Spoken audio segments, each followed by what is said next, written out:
Secretary Bessent, really want to thank you for joining us here. This room here, this Salmon Chase Suite, really historic room. The folks here at the Treasury Department, as we were setting up, were telling me all about the history here.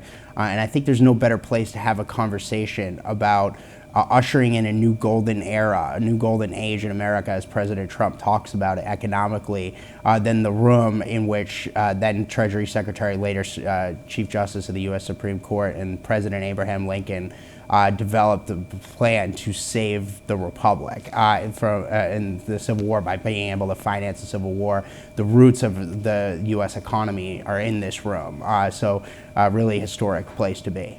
Matt, good to see you. And yeah, this is an incredible room. It's an incredible building. Treasury has helped save the Republic and the world 4 times. Once with Secretary Chase, financed the United States against the Confederacy, largely credited with the war effort. During the Great Depression, Treasury stood and helped the American people.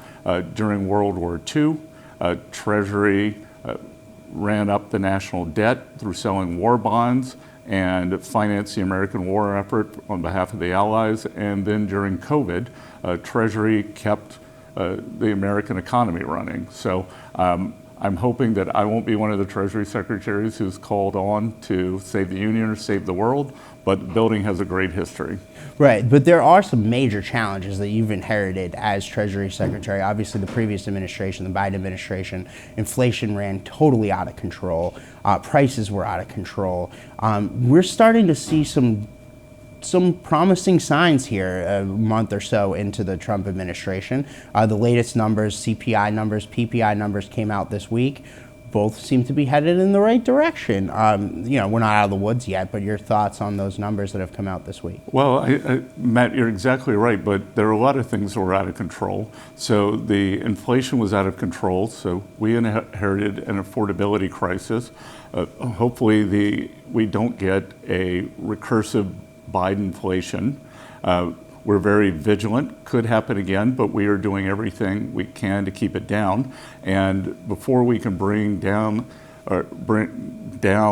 inflation, we also want to help affordability. So as we bring down inflation, we want to bring the absolute price level down through deregulation and bringing down interest rates for house payments, car payments. So then on inflation, we are seeing some nascent signs. I'd say crude oil price is down about 15% since President Trump took office. That's something we're focused on. Mortgage rates have come down every week since he took office. So there's some good signs. But as you said, there was a lot of blowout spending, a lot of blowout inflation. So walk us through some of the steps you've already taken as secretary here and that President Trump has taken as president to lead to this moment where we are starting to see, perhaps a path out of the wilderness. Yeah, well, the first thing is to get the spending under control. And I've said it several times that the mainstream media likes to lampoon or parody Doge, but this is serious business. I think that there's no one out there who thinks that the federal government couldn't do things in a better way with the less personnel and in a more effective way, dollar for dollar. So we're trying to bring down this spending, and we're determined to do that. We're trying to right-size the federal government. We are committed to that. As I mentioned, we've gotten oil prices down. Secretary Rollins had a very good plan to get egg prices down. So the media kind of touted it when they were going up, but now they're down 25% from the peak, and we don't hear much about that. So it's kind of an all hands on deck, all areas of government that we are trying to do that.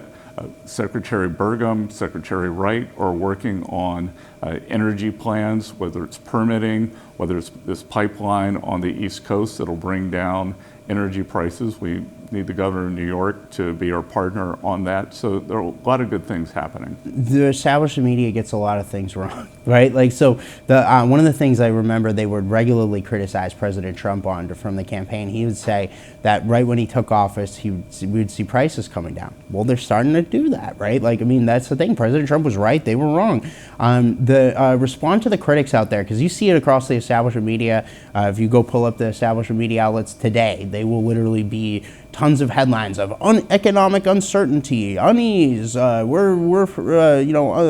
don't know what's coming. I think that they're all just full of it, personally. But what do you think? Respond to the establishment media critics out there. Well, Matt, when I was on the other side of the wall, I never really liked the term fake news. Now that I am on the inside and I can see what they're reporting, I think the term fake news probably isn't strong enough. It's really not.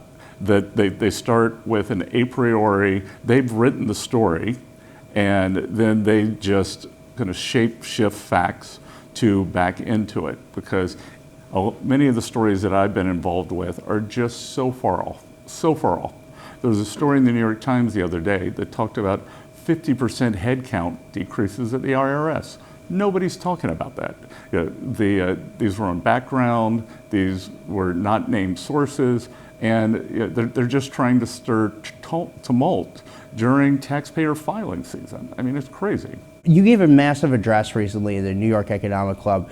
In it, you laid out your plan to what you call reprivatize the American economy. We saw during the previous administration pretty big reliance for economic growth on government spending. You think that's not the answer. Walk us through, how do we reprivatize the economy? What does that mean? Explain that for us. Sure. So one of the reasons I came out from behind my desk and asked President Trump if I could join the campaign, then when he asked me to be in the cabinet, was because I was so alarmed by this high level of government spending. We've never seen anything like this.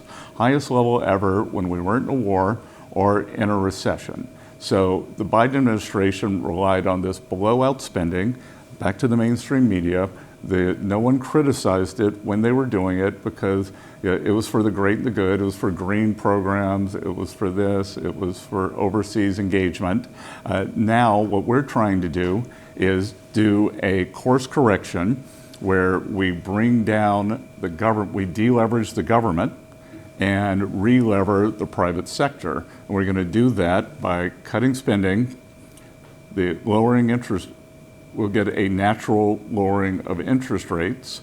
And then on the other side, as we re-lever the private sector, we plan to deregulate the banking system, which was one of the things I talked about at the Economic Club of New York last week. So as we allow as we unshackle the regulated banking system, they can lend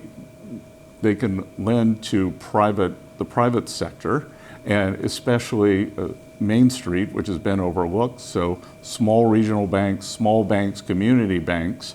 And so as the government comes down, the private sector will go up. Government will shed excess labor, and there's plenty of it, and then the private sector will pick it up. If you listen to the establishment media talk about this, they will say that the shift that we're talking about here from government dependency to a private sector for economic growth may cause a recession. That you see that term out there all the time. I would imagine you disagree. Can you explain that for us? Well, I disagree. This does not have to cause a recession, because, look, and again, back to your point on fact-based analysis, that for my 35 years from my investment career, I was able to not listen to the noise, adhere to the facts, and I can tell you the facts are, I've met with several large bank executives and payment processors this week. The American consumer's in great shape. They're spending. I met with one of the 5 largest bank CEOs today. He said that small, medium manufacturing in the Midwest, they've seen a tick up in loan volume. So, I disagree with this. And where were all these people when the Biden administration was blowing out the deficit? Like, we could have come in. It would have been easy to come in, keep up these horrendous spending levels, and maybe we could have kept it going for 1 year, 2 years, maybe even 4 years, and left the next president and his administration, the American people, with this problem, or it could just blow up at any time. So we are laser focused on getting this deficit under control and then growing the economy. Now, one of the big things that we see out there, again, keep going back to the establishment media because they get a lot of things wrong. But the thing that we see them freaking out about is the president and talking about tariffs, right? Like tariffs are obviously a big tool here that you guys are using to achieve the economic goals that you're talking about. Can you explain for us the usefulness of tariffs, why the president is focused on doing this, and what the goals are and the aims are? Because again, the critics out there will say, oh, he's just haphazardly doing stuff or retaliating against people or because he's upset about something. I disagree. I think there's a method to this madness, and I think that he has a plan here. So explain it for us. Well, you could call it a madness. I'll call it a plan. Right. And with President Trump, it's never in a straight line. But look, he harassed and harangued our European allies, and everyone said, "Oh, you can't be. These are our friends. You can't be mean to them." But it's kind of like tough love with a family member. When you tell a relative, like, I'm not supporting you anymore, they get off the sofa and get a job. But he cajoled and harassed the Europeans. And for the first time in 25 years, the Germans are breaking open the piggy bank. They're taking off the debt brake. And they're going to do their fair share of military spending. 5 presidents could not get them to do it. And President Trump has done it. So it's the same thing here. And with tariffs, that the American workers, it started with this China shock in 2004. Working Americans have not seen the real wage increases. They've seen good paying manufacturing jobs disappear. They've seen their communities get hit. And I took some flack last week at the Economic Club where I said cheap goods are not the American dream. Well, Mike Pence came out and said Secretary Bessent doesn't know what he's talking about. And, I would tell former vice president that let them eat flat screens is not an economic policy. People want to have good jobs. They want to own a home. They want to have dignity. They want to enjoy their work. They want their communities to be sound. And we want affordability, but bringing in a bunch of baubles and trinkets to satisfy people who are displaced isn't the American dream. We're seeing a number of major companies either come to the United States or come back to the United States. And, just today, GE Aerospace announced a $1 billion investment in the United States. We're seeing a Japanese beer maker, Asahi, is investing in U.S. manufacturing. We're seeing Honda talk about building factories here in the United States and manufacturing automobiles here. It seems like your guys' vision is working, right? And look, this is a slow and inexorable process, and there will be no tariffs for the companies who move their manufacturing here, and that's part of it. There's a necessary rebalancing that's going on. China is the most imbalanced or unbalanced economy in the history of the world. They've exported deflation. Their manufacturing policies have decimated our workers, decimated our communities, and by putting up a tariff wall, the manufacturers will bring the production back here, or we can collect a substantial amount of revenue for the U.S. government. The initial phase 1 tariffs from Trump 1.0, I think are collecting $30–40 billion a year, which can go to pay for a lot of tax cuts for working Americans. Mm-hmm. So the president talked about this in his joint address to Congress last week. He said the goal here is reciprocal tariffs, right? And he talked about this again on Truth Social this morning. He was talking about how we don't have free trade. There is no such thing, right? Because these other countries are ripping us off. They're tariffing us, and we're not tariffing them back. Can you explain the reciprocal tariff vision here? And then I want to get into some of the estimates on revenue. But but let's go back. That the president wants fair trade, and I want to go back to your previous question too about manufacturing. Excuse me, coming back to the U.S. because we do it through tariffs, but for it to be truly successful, we've got to create the economic environment through permanence in our tax policy. So the 2017 Tax Cuts and Jobs Act will give the manufacturers certainty. We want to deregulate, so we want to decrease the regulatory burden, and we want cheap energy. So deregulation, cheap energy, the low taxes should really set the table for a manufacturing renaissance. And it's a multi-year process, but we're just seeing the beginning of it. The president's talked about that he wants an external revenue service, right? Obviously, I believe it was this room where the internal revenue service started, but the external revenue service is something President Trump has started. Can you kind of give us an estimate? I know it's early in the process, but is there any idea of, just in terms of how much revenue is being collected by these tariffs that President Trump is putting in place? Back to your question, reciprocal tariffs, because we actually don't know, because the reciprocal tariffs could go either way. So that consists of, we will say to the Europeans, you have a 10% tariff on American cars coming into Europe. We have a 2.5% tariff on European cars coming into the US. We're either coming up to 10%, and then we would collect substantial revenues, or you can come down to 2.5, or we could both go to 0. So you let us know what you want to do, but it's path dependent. So there is a chance that we, on an annual basis, could be collecting several $100 million a year in tariffs, or the trade friction could drop, that we have free trade becomes fair again, and we'll see which way it goes. But I think in a way it's win-win, that either we collect a substantial amount of revenue, or we get access to these foreign markets who have really not played fairly. So tariffs are kind of like, if you're looking at this like a carrot and stick type of idea of trying to get companies to come back to the United States or come to the United States and operate here. They're the stick, right?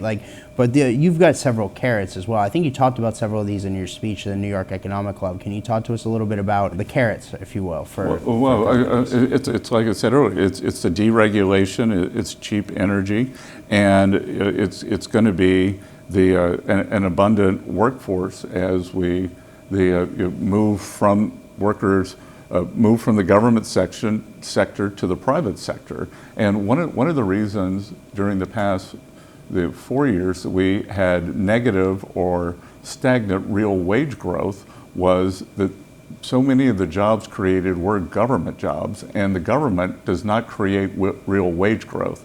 Only the private sector creates real wage growth. So I think one of the things you talked about too was being able to, for these companies to be able to write off their depreciation. Can you talk to us about that for new facilities? Sure. So two things. In the 2017 Tax Cuts and Jobs Act, we saw that one of the most powerful things to stimulate the economy was 100% depreciation of equipment in a factory, in an office, for a company's fleet.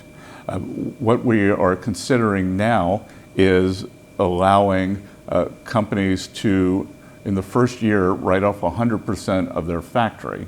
We may do that in a 4-year window to encourage the manufacturing to come back faster. Are you getting more and more interest from companies? Are you hearing from business leaders, et cetera, that they want to do this or looking for ways to build new facilities in America, invest in America with President Trump back in the White House? What's the scuttlebutt out there in the business world? Yeah, look, everybody is very constructive, and it's a combination because at Treasury I meet with both companies, sovereign wealth funds, foreign investors, and everyone's told me the foreign investors want to increase their allocation to the U.S., and then the companies all think that this is a very dynamic business environment and great opportunity. We've talked about this several times now, but I want to talk about it directly. The Tax Cuts and Jobs Act, obviously 2017, that's expiring later this year. There are several different proposals out there in Congress to extend them. The House has got their idea of the one big beautiful bill. The Senate's trying to do it multiple different bills. I don't know what ends up happening here, but the point is that what are you guys hoping for? Are you guys hoping that it happens faster, sooner rather than later, that those are extended, and that this is done quickly? Yeah, so Matt, for your viewers, I want to make one thing clear too, is we say that the tax cuts are extended, that for 35 years, in my investment career, I talked about CBO scoring. I never really understood the way it worked. Now that I'm on this side of the wall, it's the craziest accounting you've ever seen. Mm-hmm. So the tax cuts expire, but the spending that gets put through never expires. Mm-hmm. So we are saying that we are extending the tax cuts when in reality, it's what we've had. That the spending, no one says, oh, you have to re-up the spending, and that's how we got into this mess. So this is why we want to make I'll call it the current tax rates rather than the tax cuts. Mm-hmm. We want to make the current tax rates permanent and give Americans, small business, big business, American households certainty on what their tax rates are going to be, and I think that that's a very powerful, will have a great stimulative effect. And I want to talk about the CBO in a minute, because I think that I agree with you, there's a lot of funny money, funny math going on there. But a big part of the president's agenda, obviously, no tax on tips, no tax on Social Security income, no tax on overtime. How will that factor into things here? Sure, that's part of the president's solution to the affordability crisis, because now that inflation has slowed, prices are still at high absolute level. And there are three ways to cure that. One, through real wage growth, which we're going to do through bringing back manufacturers and high-paying jobs. Two, through getting prices down. And then three, through tax cuts for working class Americans. Because if you think about it, no tax on tips, no tax on Social Security, no tax on overtime, perhaps deductibility for auto loans. That's all for the bottom 50% of wage earners who've gotten killed. They got killed in Joe Biden's America. Mm-hmm. So President Trump believes that he won on the affordability crisis and in immigration. He's going to solve both of them. But this is all addressing the affordability crisis and giving economic relief and economic security to working Americans. It's crazy to me to hear that the Democrat attacks on President Trump extending the Tax Cuts and Jobs Act and doing these no tax on tips, Social Security, or overtime. They say, oh, all the President Trump and his team want to do is give handouts to the billionaires, and it's like, last time I checked, the billionaires that we know aren't collecting tips or overtime, yeah, right? That's not the working class people, right? This is what we're talking about here is working class people are the ones that get tips. Well, Matt, they've got no game right now. They're flailing, and I think one of the underreported stories since January 20th is the Republican unity, because President Trump has obviously been on a roll with policy, with executive orders, and the Democrats don't know how to stop him. But the Republican Party writ large has been very unified. Back on the CBO, I agree with you. I think that there are major opportunities here to possibly reform the way we look at these things. Is that something you're hoping happens here? Well, in this new political world we live in, does the CBO need to change their ways? Well, I don't know if the CBO is going to change their ways, but I think what I can do in interviews like this, and speeches like at the Economic Club of New York, and editorials, that I can educate the American people on what's really going on there with this CBO modeling. That again, I was an investment professional for 35 years. I believed it, but now when you look under the hood, you see everything's on a 10-year projection. economic growth is projected to be 1.7 or 1.8% steady state, no matter what happens. So if there's no tax bill, and we have the biggest tax increase in history, CBO is going to say the economy still grows at 1.7 or 1.8%. If we make the tax rates permanent, put some new tax cuts in, they're not going to score additional growth. So I think they were about $1.5 billion off their last estimate for the TCJA, and we'll see how they do this time. I would say if, in my investment career, if we were running a investment program that kept losing money, we would stop running it, but it's the government, so who knows? So you've laid out a lot of regulations that we need to get rid of and that you think need to go. Can you explain for us? I know you talked about a lot of these in the New York Economic Club speech, which I've watched and read the whole speech multiple times. But can you lay out for us here what are the various regulations that need to be eliminated, reformed with regard to banks, financial institutions? Kind of give us the broad overview of where you're zoning in on right now. Yes. So, Matt, in general, the banking system has three regulators: the Fed, the OCC, and the FDIC, and then to some extent the CFPB got in on the act. And I have studied financial history, and I can tell you that when you see the regulated banking system not able to make loans, then that is how Main Street atrophies. The strength of the U.S.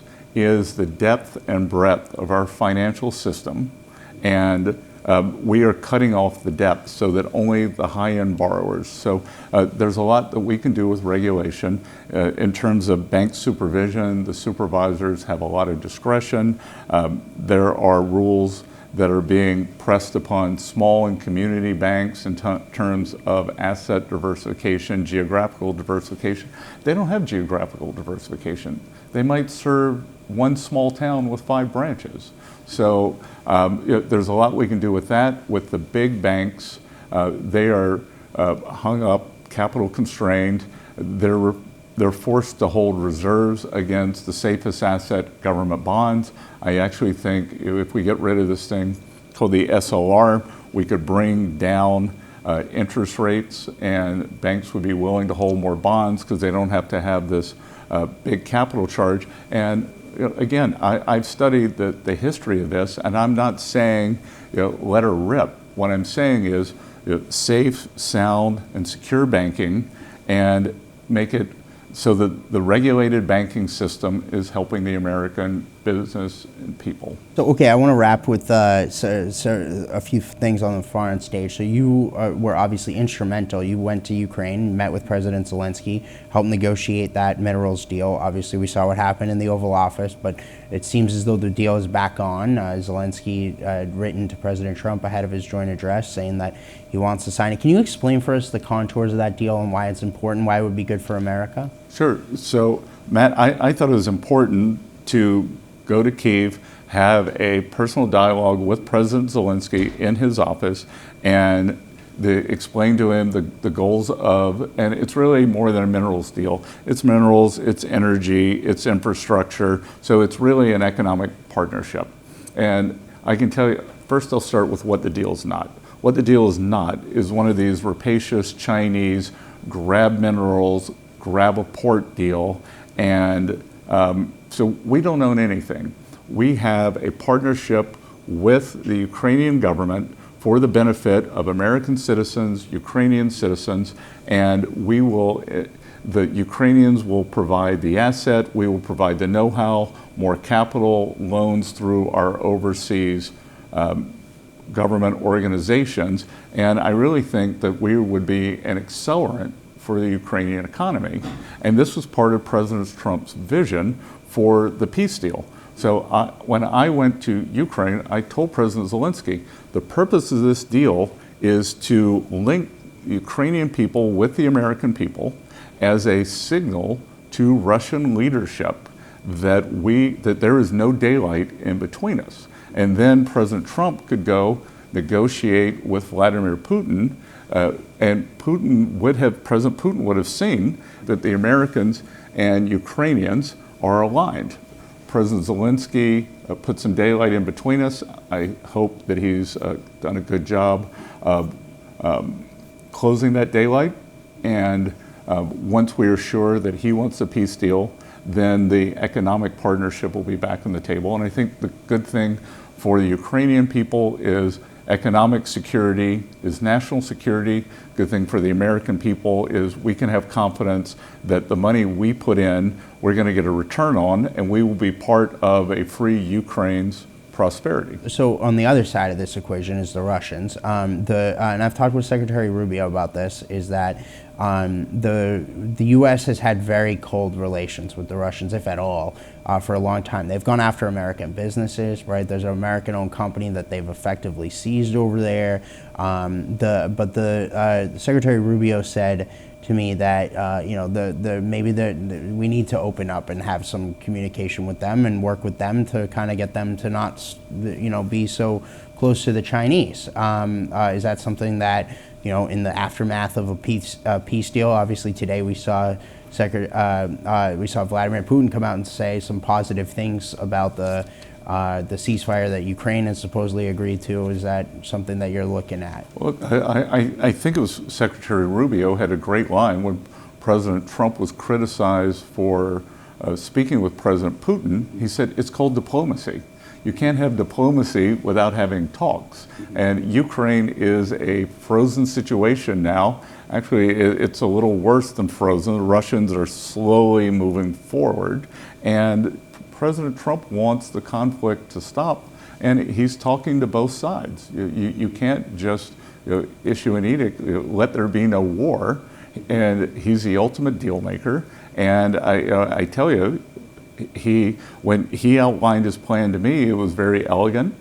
There have been a few glitches along the way, thanks to what happened in the Oval. Who knows what President Putin wants to do, but he has really developed an elegant plan and he's pushing forward with that, and hopefully we'll have peace in the region. And Mr. Secretary, the last thing I want to ask you about here is about China, and I want to do a deeper conversation with you about China in particular down the road, but are they the greatest threat that faces the United States, and what steps do we need to take economically to get more independence from them, decouple from them, if you will? Well, Matt, what's different about China is historically our economic rivals were our allies. So all the way pre-2004, all the way back for my entire life, investment career, the Japanese, Germans, French, UK, the Western Alliance, we were economic rivals, but we were military allies. With China, it's something we haven't seen before. We are both an economic rival and a military rival. And the Chinese are using the growth in their economy, their big surpluses, to build up their military. And they're also exporting deflation and unemployment to the rest of the world. So, I mean, they are a military threat, they're an economic threat. I think President Trump wants to get the economic threat under control, wants to understand what the military threat is.